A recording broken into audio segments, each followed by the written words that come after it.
I think I liked the word pilgrimage more than I liked the actual act of doing one. It can be a noun or it can be a verb. Pilgrimage. You can pilgrimage your way around the world. You can go on a pilgrimage. It means approaching a place with a kind of reverence, something that can be nice no matter where we're at.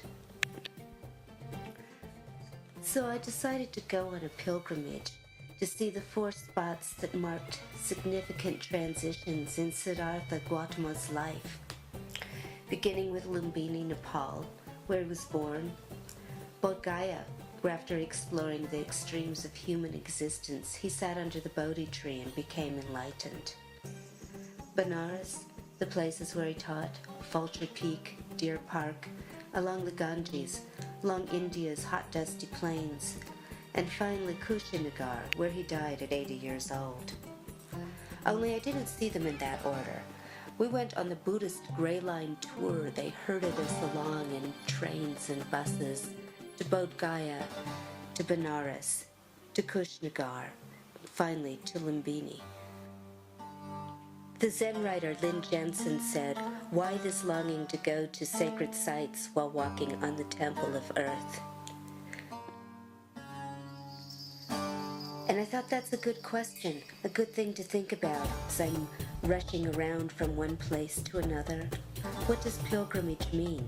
Did I expect some revelation? Some great epiphany? Did I really think I was going to be any different by going to these 4 places than I was before I left?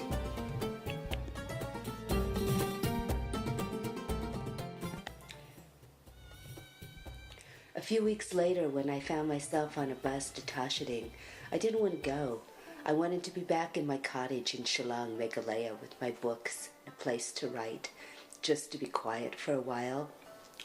But my friend Pruba, who had spent his childhood in the monastery at Tashading, had arranged for me to stay there.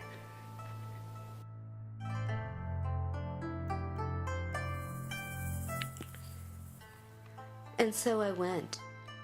And the further the bus drove into the Himalayas, the more I felt like I was leaving a part of the world behind. Long before I ever saw them, as a child, mountains visited my dreams. Sometimes I'd be climbing a winding path, other times soaring high up in the ether, looking down on ice and granite.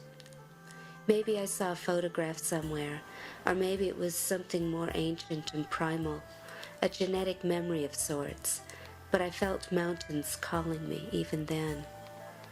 Maybe that's why, years later, when I saw the Himalayas for the first time, there was something familiar about them.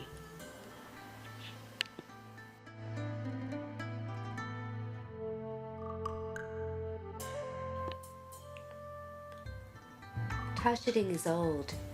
Its location was first determined by Guru Padmasambhava himself when he shot an arrow into the air and it landed at the site. And the village is quiet. Shopkeepers count rosary beads in one hand, change in another. People on the street chant mantras under their breath. I felt untethered when I came to Tashading, looking for something to ground me. I didn't expect to find it there, and I didn't go there looking for it. I just wanted a place to be alone. I stayed in Gurchang, a tiny hut in the middle of a forest of stupas in the monastery. Pruva told me it was the oldest building there, and the image of Padmasambhava on the altar was said to have been self-actualized by the Guru himself.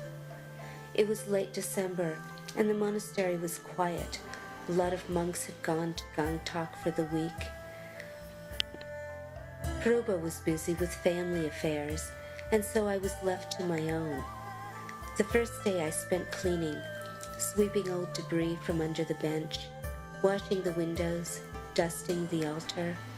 I reorganized the prayer scarves that hung bunched together like a giant seed pod in the corner, untangling them and arranging them across the window and side wall. At night I emptied water from the bronze chalices, then refilled them in the morning. I lit a yak butter candle each day upon awakening.